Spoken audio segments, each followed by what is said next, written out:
Sérgio, eu queria que você começasse falando sobre esse jogo de ontem. Queria que você desse uma avaliação sobre a vitória do Atlético contra o Vasco pela Copa do Brasil. Uma vitória muito importante.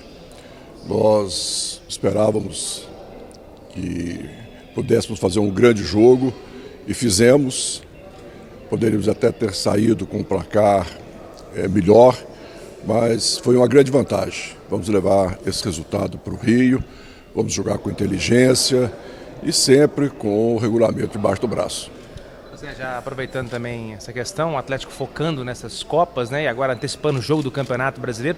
Como é que fica a situação do brasileiro, hein, Sérgio? Qual que é a preocupação do Atlético, o planejamento do Atlético no brasileiro? É ainda ficar no G6 ali? A cada jogo a gente tem que fazer uma análise, um estudo, né? Nós não podemos abandonar de forma alguma o Brasileirão. Temos que estar de olho, né, para buscar uma classificação entre os 6. Então, a cada jogo a gente faz um estudo, a gente analisa, junto com a comissão técnica, junto com o fisiologista, preparador físico. A gente tem que ser inteligente para a gente escolher quais jogadores que jogam, quais devem ser descansar. Então, isso aí é jogo a jogo, mas uma coisa é certa, jamais vamos abandonar o Brasileirão. Por estar vivo, né, nas Copas e também no Brasileiro, obviamente, pode ter daqui a um tempo um jogo a cada 48 horas. Assim. Como que fica o planejamento, sabendo que o Atlético vai jogar tanto, até com medo de perder um grande jogador, por exemplo, o Hulk, um Paulinho, por questões físicas, devido a essa quantidade de jogos? Assim? Não, mas jogar de 48 em 48 horas, isso não existe. Isso aí até a lei proíbe, né? E nós estamos já com o calendário certinho, nós vamos pagar um jogo agora, dia 9, contra o Grêmio, que a gente deve. E o jogo contra o Atlético Paranaense a gente paga na data FIFA de novembro. E no mais, o calendário está certinho, jogos, né, deve ser de 3 em 3 dias, né, 72 horas por aí, mas está bem planejado, apesar que é muito pesado, né? Por isso é que a gente tem que avaliar jogo a jogo, quem joga e quem não joga, para a gente não perder jogadores por causa de contusão, né? E também até para o bom desempenho deles dentro de campo, né, é preciso que eles entrem em condições de jogar. Então, a gente preocupa muito com isso, a gente olha isso no dia a dia, nós somos intensos a fazer essas avaliações e vai dar certo, se Deus quiser. Presidente, aproveitando o assunto, né, repercutiu a decisão do Vasco de entrar na STJD e também na Justiça Comum em relação à alteração das datas lá do jogo de volta da Copa do Brasil. O Atlético tem alguma coisa a falar sobre? Vocês se sentiram, digamos assim, não gostaram da atitude do Vasco de fazer isso, de entrar na Justiça Comum, porque pensando só no lado deles, não pensando no lado do Atlético também na situação, né? Olha, o que o Vasco fez ou vai fazer não me interessa, né? Eu acho que eu tenho que preocupar muito com o que o Galo vai fazer. Então eu vou explicar para vocês.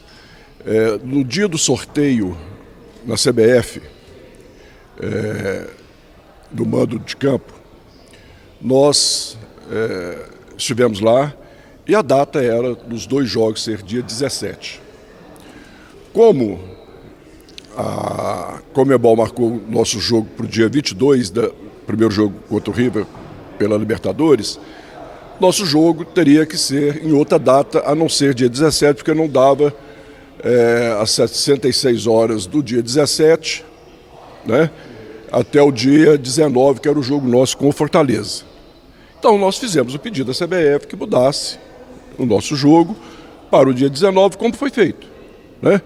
Por qual razão? Se voltasse para o dia 16, nós perderíamos os jogadores e o Vasco também perderia, né? E de qualquer forma a CBF tinha que fazer uma mudança.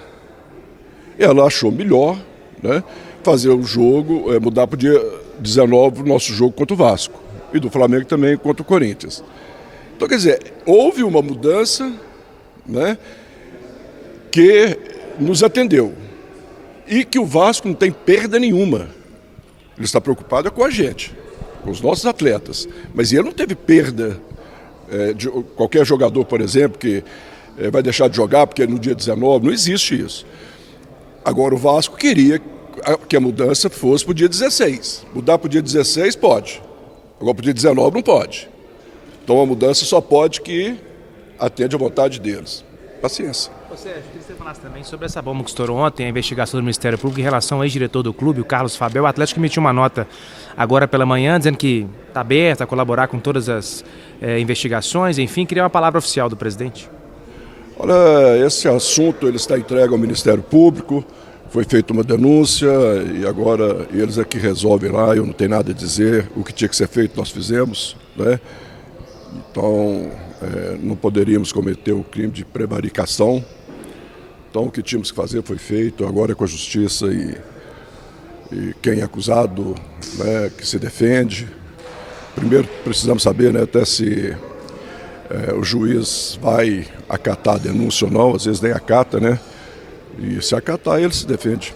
Presidente, aproveitando que o tema do Congresso aqui é SAF, finanças, eu queria saber de você se você defende, ultimamente tem surgido, aumentado o debate sobre a possibilidade de existir um fair play financeiro no Brasil, igual tem lá na Europa, né? E eu queria saber se você defende essa ideia ou não. Muito. Isso é importantíssimo, né? Para o bom desempenho aí, né, das SAFs e do futebol no todo, né? O fair play funciona no mundo inteiro, né? Então tem que funcionar aqui. Eu sou totalmente de acordo. Apresentando essa questão de dinheiro, nós tivemos uma quebra de recorde de renda na Arena MRV. Como é que o senhor pode falar pra gente, como é que tem sido aí o aproveitamento do Atlético em casa, tanto financeiramente como desempenho esportivo, enfim, em geral? Como é que o senhor avalia o Atlético pós-inauguração da Arena aí? Ainda tem gente que reclama da Arena, né? Uma arena maravilhosa como aquela. É claro que tem algumas coisas que precisam de ser melhoradas, né, como é o campo, nós estamos trabalhando, mas olha o tamanho daquele equipamento. Será que o dia que inaugurou vai dar 100% certo? Não é possível que todo mundo, que as pessoas vão achar que isso vai acontecer. Então, alguns probleminhas sim. Agora você olha, vê o que é gestão. Olha o que nós temos, a renda total e o que é uma renda líquida. Isso é gestão. E nós temos, né? Então, nós temos um desempenho esportivo fantástico dentro da arena. O que falta fazer na arena são coisas pequenas, né, no nosso entendimento, vão ser consertadas, são pequenas, mais importantes, nós precisamos de consertar, sabemos disso, não nos vamos fugir, né, dessa responsabilidade de mudar e de resolver.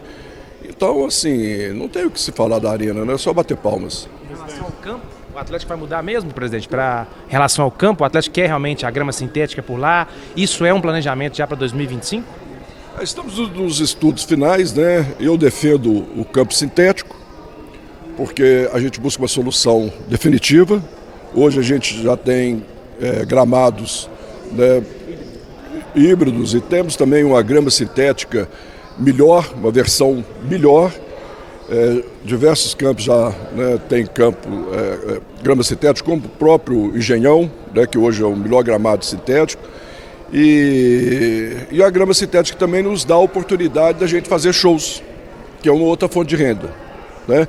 Então eu, particularmente, defendo grama sintética, estamos, né, nos estudos finais. É uma decisão que é da SAF, muito do Bruno Musi, né? Mas como a gente trabalha sempre conversando e dividindo os assuntos, né, debatendo os assuntos, então acredito que deve ser sintético e é o que eu defendo. Presidente, uma das cifras em que o clube acaba conseguindo arcar. Hoje o Atlético se preocupa com quem vai negociar, qual a forma como o negócio vai ser feito, como outros clubes vêm comentando? Nós temos orçamento. Tudo que nós fazemos, né, compra de jogador, ou a renovação de jogador, é tudo dentro do nosso orçamento. Inclusive o orçamento do futebol neste ano de 2024 nós vamos cumprir, né? Então é preciso que os clubes tenham responsabilidade. No passado a gente viu aí no próprio Galo, né, contratações que nós pagamos e foi muito. Só de FIFA me parece que foi quase 200 milhões que nós pagamos de ex-presidentes aí de 10, 12 anos atrás, comprava e sobrou para nós pagarmos. Nossa gestão tinha que pagar, porque nós estamos, né, fazendo a gestão do clube, sobrou para nós, ponto final. Mas isso não pode continuar, para que no Galo parou, né? O que a gente faz é um orçamento e esse orçamento a gente cumpre. Simples assim. Presidente, essa feira o Menin falou na possibilidade do Galo ter superávit 2024. Vai estar no radar de vocês isso mesmo? Pode acontecer mesmo? Numa última conversa que a gente teve com o Muzi falou no 0x0, falou que esse ano a ideia era ficar no 0x0, parece que isso mudou. O que pode ter mudado internamente para o Galo atingir o superávit? Veja bem, eu acho, primeiro o seguinte, esse é um assunto da SAF, eu sou da associação, né? E é um pouco confuso porque eu sou da associação, mas como eu vejo, cuido do futebol, né? Sou o responsável pelo futebol, então fica assim um pouco confuso mesmo. Mas se Rubens falou e Bruno falou, está falado. Presidente, aproveitando para falar sobre investimento, queria que você falasse sobre contratações para a próxima temporada, porque neste ano o Atlético está sofrendo muito com jogadores que têm sido convocados às suas seleções e, enfim, acaba que desfalcam o Atlético em seus jogos. Já tem um planejamento pensando no ano que vem, o quanto o Atlético pode investir e qual posição é a mais carente hoje no elenco que o Atlético precisa se reforçar? Esse é o dever de casa que a gente faz todo dia, né? Eu estou sempre junto com o Vitor, nosso diretor de futebol, São Vitor, também com o nosso gerente do SIGA, que é o Weber. Então esse é um dever de casa que tem que ser feito todo dia, né? Mas nós temos esse planejamento, já sabemos o que queremos fazer, só não posso dizer, é claro, né? Mas pode ter certeza que tudo que é feito no Galo é com planejamento, é pensado, a gente não toma nenhuma decisão por tomar, de qualquer forma, né? Com a cabeça quente, por exemplo, ou sem avaliar, sem discutir, né? Então, pode ter certeza que o planejamento, já vocês vão conhecê-lo à medida que os atletas forem chegando, né, ou saindo, que é normal numa mudança aí, né, de ano, né? Acaba aí o 2024, certamente alguns jogadores podem deixar, podem inclusive serem vendidos, né? E outros chegam, como é natural. Presidente, e as obras de contrapartida da Arena, como é que está o andamento delas? É um assunto que está muito ligado à Arena, né? Nós temos prazo para fazer essas obras, né? Está havendo aí também uma mudança na lei, não sei se vai beneficiar o Galo ou não, mas a gente tem cumprido aquilo, né, que é combinado e acertado, a gente cumpre direitinho, então não estamos em atraso não. As obras não estão feitas, mas a gente tem prazo para fazer, então não estamos atrasados.